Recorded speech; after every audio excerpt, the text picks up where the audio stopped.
Okay, sir, what's your name? My name's Dave Stork. And Dave, what's the name of this place? This is the Petrified Redwood Forest in And- Calistoga. Okay, so how can people find it if they're, for example, if they're coming up Highway 101? Coming up 101, you get just north of Santa Rosa. You see the River Road Mark West Spring exit.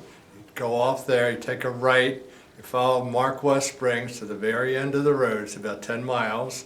Then you hang a left on Petrified Forest Road for about half a mile, and there we are.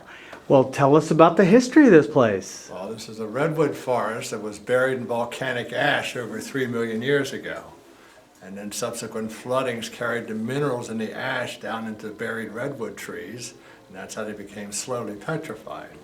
And there they lay buried for millions of years till in 1870, a guy that claimed this property, Charlie Evans, later became known as Petrified Charlie, discovered some of the stumps and then the trees sticking out of the ground.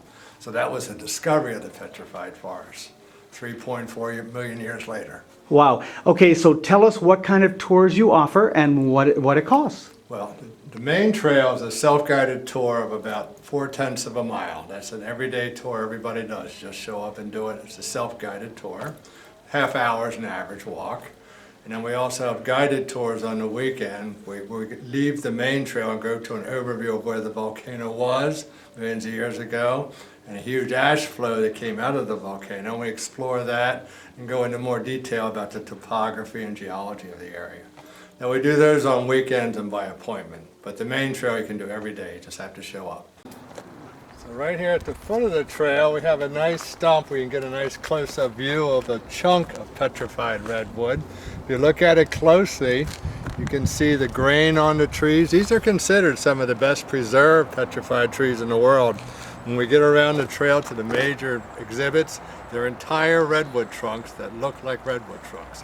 Many geologists and paleontologists have said they're some of the best preserved they've ever seen. And if you look at this stump closely, you can see what they mean. We'll see further, more detail as we get around to the entire trunks, but look at the detail there. Oh my gosh. And this sparkly material is a type of quartz called druzy quartz. The main mineral that replaced these trees was silica that was in the volcanic ash. And then there's deposits of iron in some of the trees and other minor amounts of other ferromagnesium materials.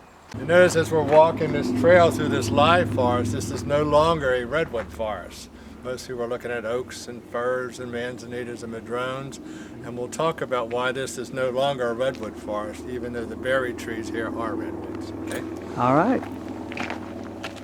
So we might have rattlesnakes around here somewhere, huh? Maybe in the summertime on a real hot day, but generally they move along. They don't like to be around people. Okay. Well, that's good to know. Yeah. No worries today.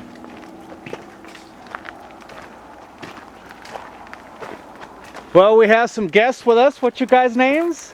I'm Phil and my husband's Bill. Well, where are you guys from? We're from Oregon. Oregon. So is this your first time here at the Petrified Forest? It This is. is our first time. It is. We've always wanted to come. It's been on our to-do list. And out there is supposed to be Charlie Evans, later became known as Petrified Charlie, over there. That's He's the one- Petrified he's the one- Charlie? Yeah, it's Petrified Charlie. He claimed this property in 1862 and then found the stumps and the end of the trees sticking out of the ground through millions of years of erosion in 1870. So that was the discovery of it. Wow. But in the early 1900s is when most of the trail development was done and the excavations took place and the buildings below and all that sort of thing. Well, here's one of our major exhibits. A lot of them are all in a row here. Oh my gosh. Now look at that. Doesn't that look like a redwood trunk there? No kidding. The giant, the length is 60 feet, width is 6 feet. Yeah. Now notice as we walk along, if you look off to your right over there, you'll see the next tree is laying the same direction as this one. You'll notice they're all laying in the same direction, blowing this direction, because the volcano that caused all this was approximately 7 miles in that direction to the northeast. And all the trees are laying towards the southwest, because the concussion of the volcanic eruption blew all the trees away in the same direction. Wow. Geological term for that is called uniformitarianism. Nice long word. And then you'll see that pattern as we continue along. Wow. And after the eruption, the volcano sent a pyroclastic flow of volcanic ash roar in this direction, almost the speed of sound, and engulf the fallen redwood trees and hundreds of feet of that volcanic ash immediately like that. That was the first step. Back 3.4 million years ago, this was a coastal location.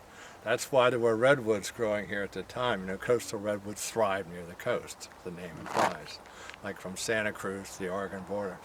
So this was coastal then, so after this cataclysmic event, there was a lot of floodings from the ocean and the nearby San Francisco Bay, which ran much further north at the time. So enormous amounts of water engulfed the volcanic ash. And the water started slowly seeping through the volcanic ash, and as it did so, it carried the minerals in the ash, mostly silica, but iron and other minerals too, slowly down into the buried tree. That's like seepy mass just seeped into the tree and replaced every cell in that tree with the minerals in the ash. That's how the process took place. So now you said how old were these trees approximately? Well, when they were buried, well, this one here was several hundred years old. The next larger one we're going to pass further up was over 1,800 years old when it was buried. And they were all buried 3.4 million years ago, which geologically is relatively young. So you compared the petrified forest in Arizona. How old is that? Those were well over 200 million years old. So this is a baby. These are toddlers. All right.